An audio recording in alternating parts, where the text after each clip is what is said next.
Welcome to the Mike on Much podcast. I am your host, Mike Veerman, and for the second week in a row, Max is not here. In fact, and because it went so well last week, we have Shane Cunningham filling in again. Hey, Mike. How's it going, Shane? Well. That's good. So we have a good show today, Shane. We have Carly Rae Jepsen as the feature guest. Yeah. You were there in the interview? I was. Yeah. I kind of didn't do much. I got nervous. I was starstruck, to be honest. We're going to get to that. Okay, sorry. But before that, speaking of stars and being starstruck, you were at a Taylor Swift concert. I did. I went with my sister. I kind of wanted to hawk the tickets, to be 100% honest. I find this with most concerts. When you book it, you kind of want to see the show. Yeah. By the time of the day of the show, there's always something you got to do, or you don't feel like you want to see it. When I bought the tickets over a year ago, I was kind of rolling in money. And then I was like at a good point where Tiff's like, oh, it's $100. I was like, oh, whatever. So I bought the tickets. I figured they'd be not great, but decent for $100. And they were pure shit. I was in the nosebleed section. It was horrible, ticket-wise. Was there anyone in your section? Did you make friends with other fans in your section? It was kind of a weird crowd. There was like a bunch of 40-year-old men with their daughters. Oh, okay, that makes 40 more to sense. 60-year-old men with their daughters, and they all ironically were wearing Taylor Swift shirts. There was a bunch of really hot moms, like cool moms, like from the what's that movie called? Mean Girls. A bunch of those, and they were all buying their kids beer. Seriously? Yes.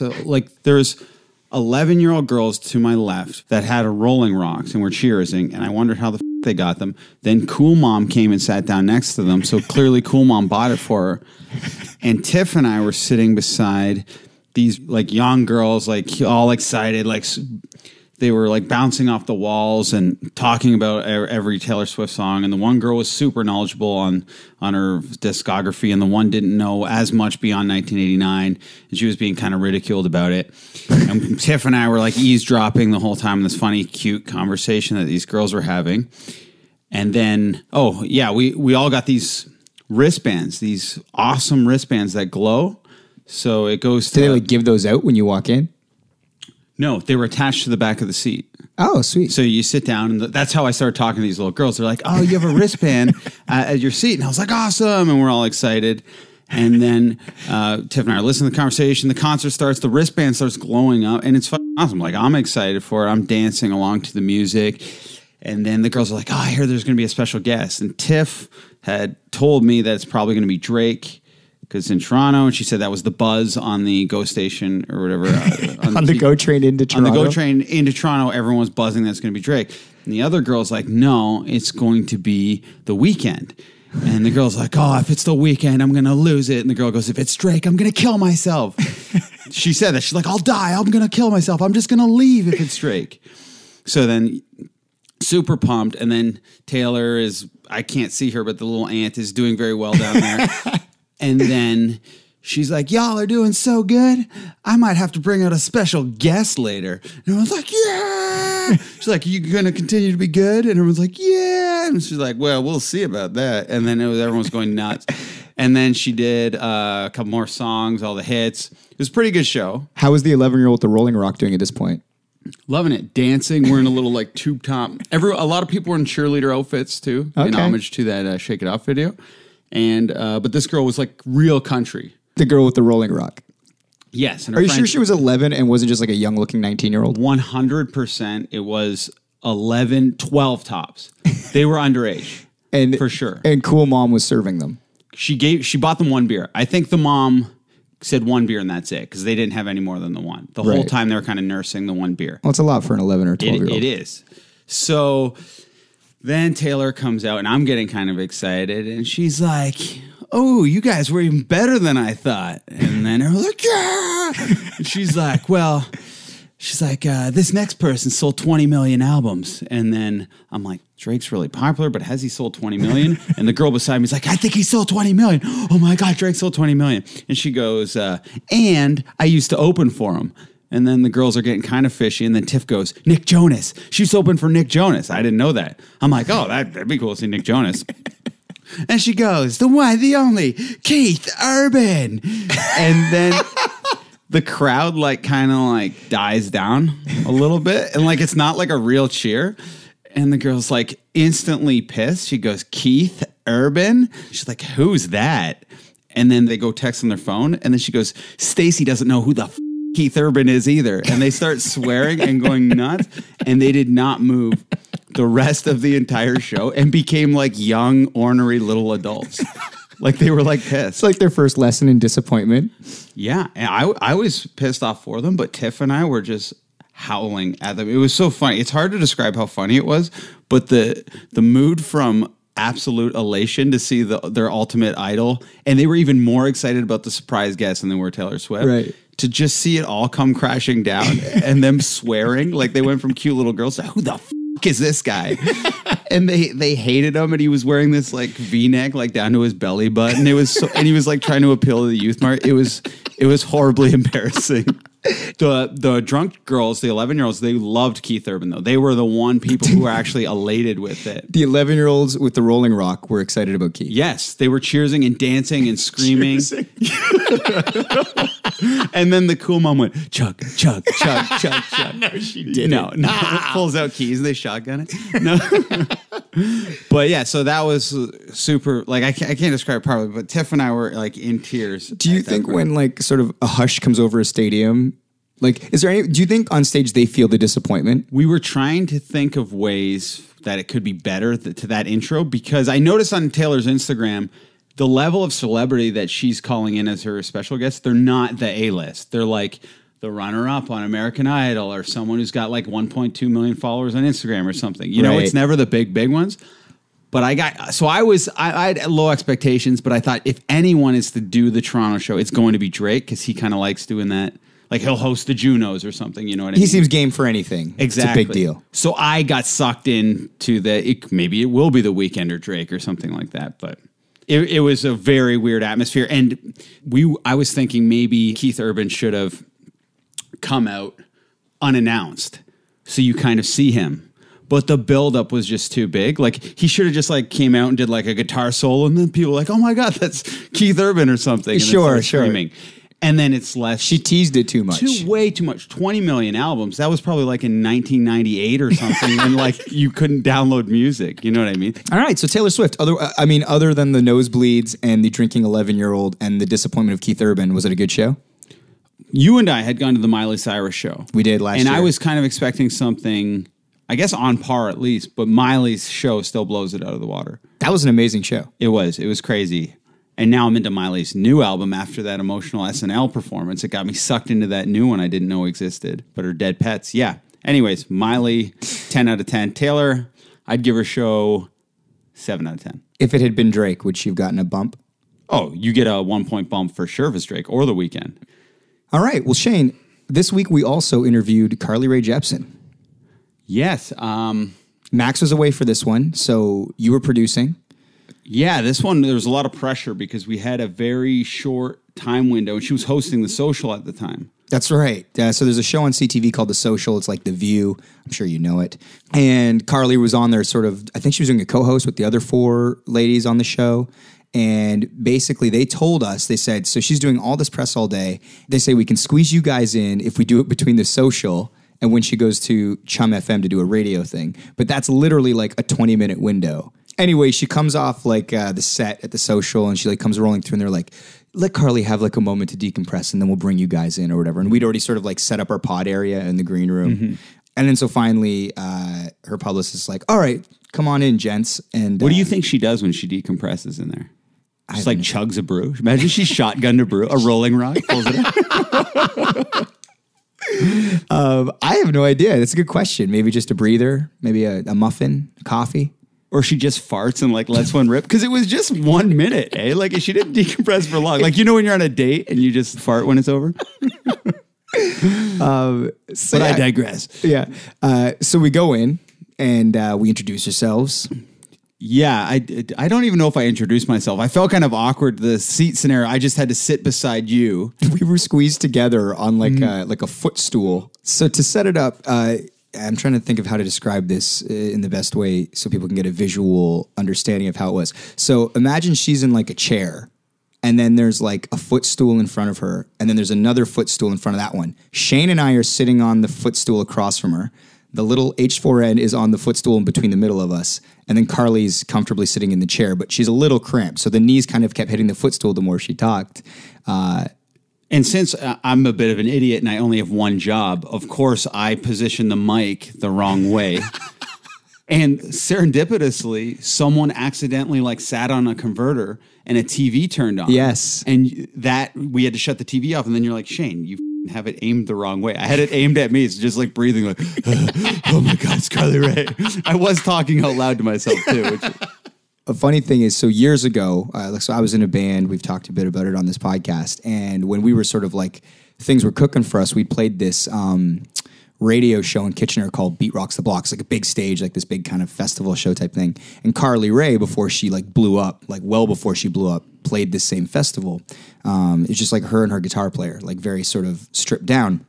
A bunch of people were on that show, like Down with Webster, Marianas Trench, and basically after the show, we were all kind of hanging out backstage, and at some point, a bottle of Jameson's ended up getting passed around, and Carly was there. She was hanging out. She was feeling loose. Like, it was fun. So we were all kind of sharing this bottle of Jameson's. So, like, Max knows this story. You know this story. So everybody's like, are you going to bring up the fact that years ago, you and Carly Rae shared a bottle of Jameson's backstage at, like, at one of these concerts?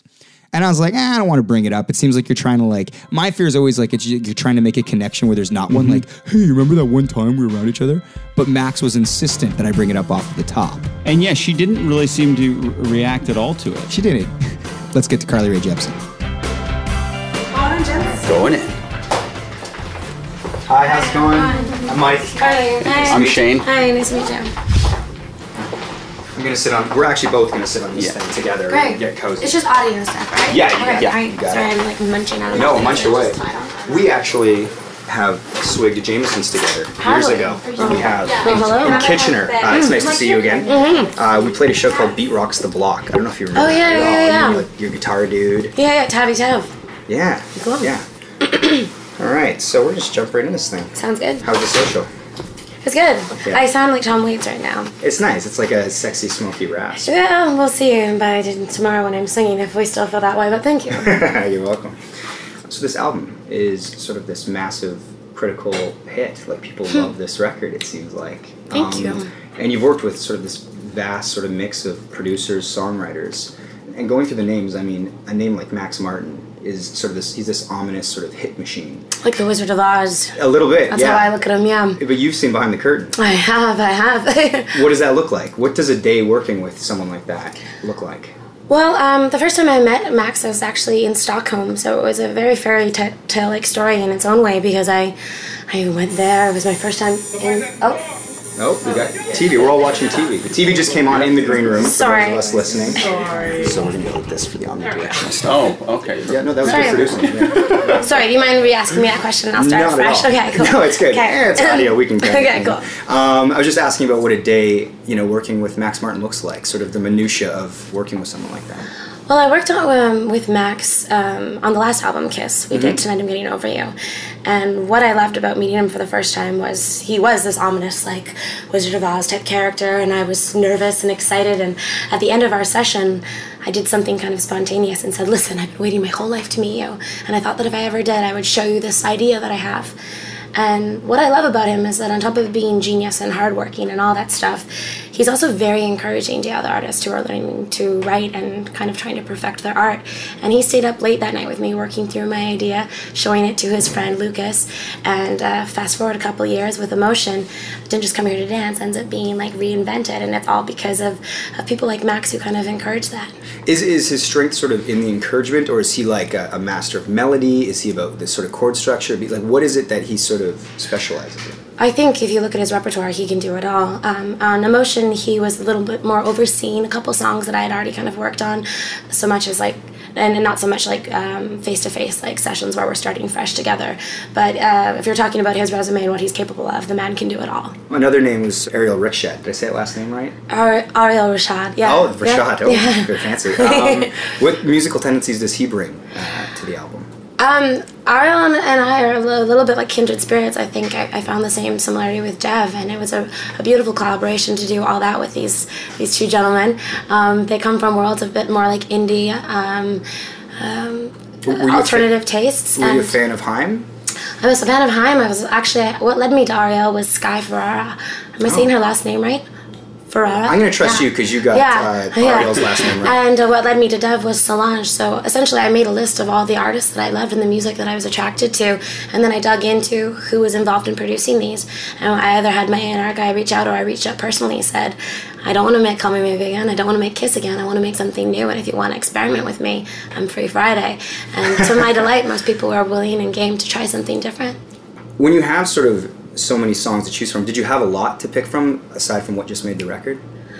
Yes, I was writing almost to write, though, at the beginning. I didn't know what I wanted to make, and I felt that part of finding that clarity would just be working through the process of trying things without judgment. I think there was a natural rebellion after Call Me Maybe to want to make nothing of pop at all. I kind of made like these indie, like live drum records. Go the other way. Yeah, it was, and then that didn't feel right. And then I kind of did the opposite, where I was making very pure pop, and that didn't feel satisfying either. What really started to excite me and attract me was this world of 80s pop and with a little bit of indie flavor to it. And that was in my own way maybe a stamp of how to make it not just a period piece, but something still new. And once I got engaged in that, it was a song called Emotion, I knew I was off to the races with this album. When you're deciding to make a record with a bunch of sort of producers and songwriters, I mean, has it been an easy thing for you to collaborate over the years, like whether it's Call Me Maybe or anything before, or was it hard to let go of being the sole sort of creative voice in writing your music?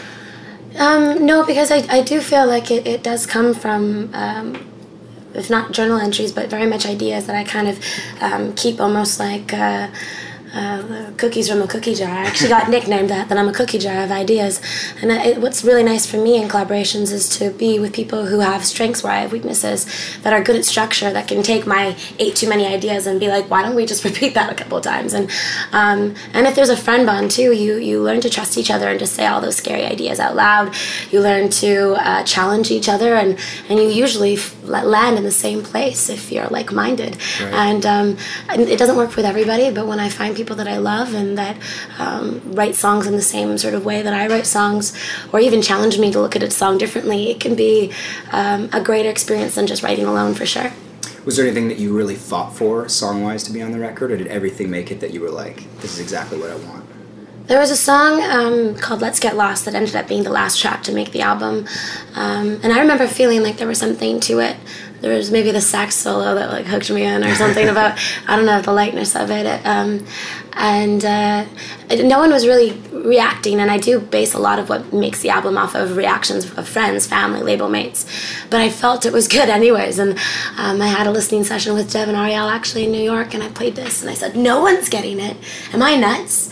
And they did. They got it, and it felt like enough encouragement that I stalled the record by a couple days. It was due in, but I went in to do harmonies and a new sax riff with a guy that we knew, and I think those last little changes convinced the rest of the team, and it made the album the nick of time. Right. You were mentioning Call Me Maybe, and that's such like a sort of massive song, and you broke in such a sort of dramatic way. What advice would Carly now give Carly then? You know, I think of all the things that have challenges and like crazy things that have gone down in my life. I think one of the things that I'm proud of is sort of the ride of handling that craziness, and like not feeling like I had to keep putting music out after that, and kind of living up to something that I wasn't ready for. I had an amazing ride with that, but I think it was a really hard decision, but to take a beat and take my time with this album and not feel like there was any rush or promotional reason to get something out until it was ready was one of the hardest, but I think bravest decisions I've ever made. Yeah, because I mean, like when a song like that happens, it's obviously this massive positive thing because it gets you into all these sort of other forums and people know who you are, but it can have a negative sort of weight. Did you feel the weight of that? Did you have to say no to a lot of sort of like different voices saying we need to put this out or this out and keep following things up, or? It's a blessing and it's a challenge, but ultimately it's mostly a gift. Sure. And I mean, 26 years of trying different avenues to hopefully get that break out of Canada, and that's the goal. And you don't know how it works because there isn't sort of some set rule of like if you do this, this, and this. It's a mystery. And when young artists ask me sort of what do you do, it's sort of like I don't know, because half my story has been very much based on luck and kind of being in the right place, right time. I would say that watching that song take off, there was that, yes, it's it's working. Yes, it's working. And then, okay, that's good. Okay, stop working. And there was no attention paid to the rest of the album or the other singles. But I can look at that and be really upset or angry. Or I can look at that and see that it kind of set the stage for me to have an audience for this new album. And that itself is an opportunity if you look at it like that. It's almost like however you frame it. You could frame it. It's all a frame of mind, yeah. And I think about the 3 minimum wage jobs that I was keeping and the posters that I'd go around town putting up myself in Canada. You really can't be too upset about getting to travel and do music for a living. Do you ever get nostalgic about those days, or are you like, no, I'm good where I'm at? I really appreciate those days, and there's value to that. I think there was a really important 2-3 years in Vancouver where the underground music scene, whether it's the Anza Club or the Media Club or the Piccadilly bars, that we would like play little covers of songs and new songs we were writing and working on, really established that little spark and light of who I am as a writer and artist. And if I didn't have that time, I probably would be a lot more lost in the career that I find myself in now. Does it make you more appreciative and give you more perspective, sort of going through all that and then sort of having a massive breakout after doing that for years? I think it almost made me so appreciative at the beginning that it was almost I turned into Yes Girl, where I was just so grateful that I can do an album in 3 months, and yes, I'll wear whatever you want me to wear for this thing. And I think one of the things that I've learned in time with this next round and this next album is that no is very valuable too, and that you have to be willing to kind of direct your team and be vocal, and it isn't rude or ungrateful of you, it's just a powerful and stronger version of your art. Did you find that a hard transition to sort of become the boss and a very vocal sort of leader? Like, I mean, you're running your own operation. You're literally where the buck stops. Is that a difficult thing to come around to? I don't look at myself as the boss. I look at us as a team, and I look at every person involved in it as very valuable. However, I think that the vision of where we're going and where they're steering the ship is very much based around, obviously, the music that I'm making, and that's where I get to kind of say this way, and usually everyone gets it. There's never somebody who's saying that makes no sense to me. If you really tell them what the goal is and what your future looks like, we're kind of headed in the same place. And I think ultimately you're the one that has the most at stake. It's your name at the end of the day on all of this. Do you know what I mean? Well, yeah, I think that, but it's all of our lives, and we're all invested. And if you talk to everybody who works in this career with me, it's a commitment of a daily thing. And I think if they didn't care about it the way that I do, we wouldn't all be getting along the way we do and enjoying it so much. It's something that we all make sacrifices for sure. Obviously, your music and sort of your success has brought you a lot of sort of amazing places. You played a lot of amazing gigs. You've done Saturday Night Live, and we're huge Saturday Night Live fans. What was that experience like? It was really exciting. One of my concerns with releasing this album was the first single, I Really Like You. It was probably the most youthful and kind of transitional song from Kiss into Emotion, and I felt like it didn't speak for what the rest of the album was, but it was probably the right first move. Of course, once we got Tom Hanks on board, I was much more stoked about the idea. Course. But I really wanted to sort of counterbalance that sweetness and that lightness with something that was a bit more sincere and deeper, and the song All That was probably the A to Z spectrum of what the album had to offer. And so when I found out that with Saturday Night Live we were given the option of playing a second song, I had my friends bring up the idea of this, why don't you do All That? And I just wanted to kiss them. It felt like the perfect opportunity to showcase these two flavors and sides to what Emotion was, and it was probably the first television performance to date where I felt so much myself. It was really terrifying and really, really exciting. All right, well, actually, one last question. If you weren't sort of doing this, what would you be doing? I recently had 5 days off in San Sebastian. It's probably the first time that I've had off in like 6 months, and it was really life-changing in a weird way. I've just been thinking about a fantasy of opening up a bakery and moving to Spain. That's what I would do. You'd open a bakery and move to Spain. Yeah. All right. Well, thanks so much for your time. Thank you. All right. This is the part of the show Max, who is not here, likes to call the dessert. We talked to our friend, pop culture aficionado, Shane Cunningham. Shane, you're still here. What's going on? I'm back. That's what I said last time. Yes, I'm still here. So the number one movie this weekend in North America was the Ridley Scott film, The Martian, starring Matt Damon. I thought it was the number 2 movie of the weekend. Is that a poo joke? Yep. Like you thought it was... Stunk like shit. Okay, so here's the deal. I saw this movie tonight. Shane saw it on the weekend. He told me, I'm coming on the podcast. I want to talk about The Martian. I was like, I really want to see The Martian. I'm a big fan of anything sort of space. I don't want to talk about it with you until I've seen it. I think it's important that I see it if we're going to discuss it. And I'm just going to guess, even though we haven't talked about this, that you loved it and you think it's like a commercial, awesome blockbuster. I thought it was very, very enjoyable. I think it's exactly what that kind of movie should be.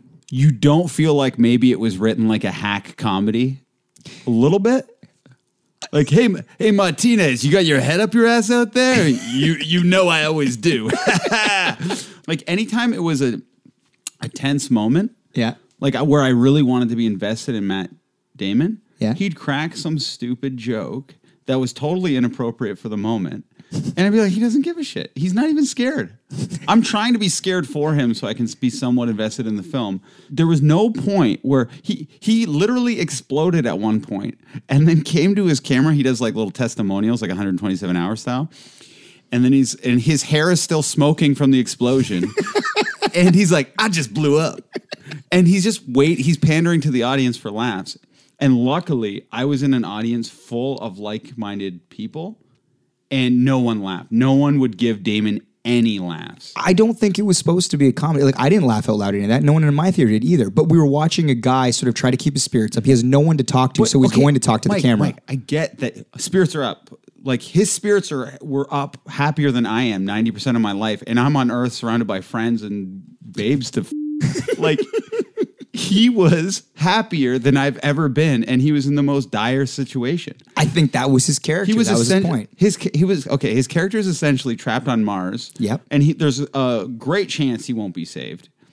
And he is just dancing to disco music the whole time and making potatoes. So what, would you just crawl up in a ball and wait to die? Yes. Right? Of course. That would be a very sort of non-entertaining, boring movie. I would just nosedive. Of course, I'm not saying... I'm saying what I would do. I would nosedive off that ship and kill myself instantly. How could the story be better if he was morose and sad? Have you seen the movie Moon?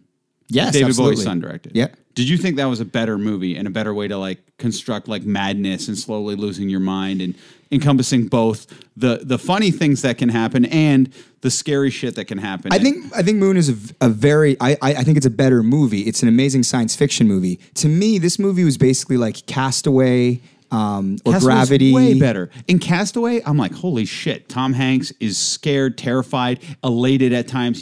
He's descending into madness, and then you have good moments, you have bad moments. Matt Damon had no bad moments in this movie. Do you remember him being remotely scared? Do you remember when he blew up, though? Didn't you think that was kind of weird, him being happy with the smoking hair? That was still pretty early on. I think he was more happy that he was able to get fire happening on Mars. He knew that he was close. He was like, I can't believe I actually got fire to happen on Mars when NASA basically builds everything so it can't catch fire. Right. Okay, but... I get where you're coming from, and I thought Donald Glover completely missed the mark. That character made me that was a bad SNL sketch. Yes. Donald Glover from Community, Childish Gambino is his rapper. Has a very tertiary part. He shows up for 10 minutes of the movie, and it is it's out of a different movie. You could see his acting like crazy. Oh, and when he walked in and showed his badge, and they just let him walk into NASA, I was so pissed, man. I was so mad, and. How they had to avoid saying the F word, and it was so transparent they're doing it to maintain a PG rating. It was very enjoyable, though. That movie's good. What was the enjoyable part? It's rewatchable. Well, I thought Matt Damon was engaging. He was kind of PG and sort of cheesy, but it's I think that's a film that is supposed to appeal to everybody, and I thought his character... I accepted that his character was the sort of guy that was when the going gets tough, the tough get going. If I don't stay positive, I will die. How this movie has an over 90 on Rotten Tomatoes, I think it's just because... It's good. No, Mike, can I finish one thought here? No, I'm kidding. How it has over 90 on Rotten Tomatoes, I think is 90% of people think it's a 6 out of 10. And that's sometimes it's very misleading because people are like, this is 90%. But everyone who saw it just thought, it was better than a failing grade. It does fuck with your expectations too, walking in. You're like, 93, that means it's an A+. But it just means 93% of critics thought it was better than a D-. Every human in this movie is super positive and nice and willing to go for it and take chances. And, is that realistic? No, but the movie's not realistic. It takes place 20 years in the future when we're on Mars. But I felt like it was a feel-good story. I think a lot of people will like this movie more so than a 6. This movie should have been called Taking Inventory. Because 80% of the movies, Matt Damon like, I've got 80 potatoes. And then he's like, no, I've got 0 potatoes. What do?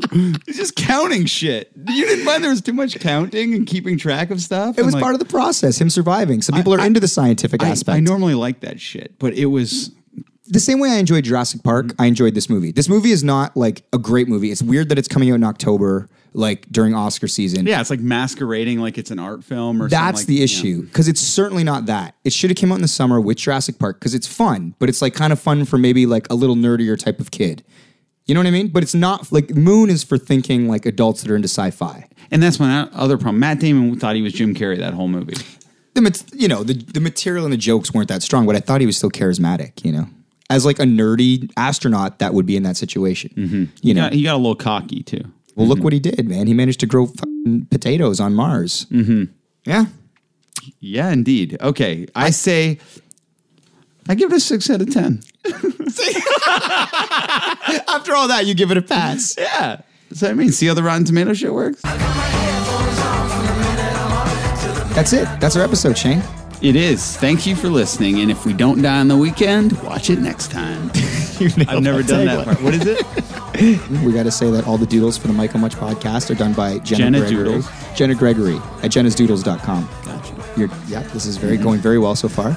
You can follow us at Mike on Much on Instagram and Twitter. The Mike on Much podcast this week has been produced by Shane Cunningham. You're welcome. And I am your host, Mike Veerman. See you next week. Let's say it at the same time. Say it again. Okay. See you next week. If we don't die on the weekend. Perfect.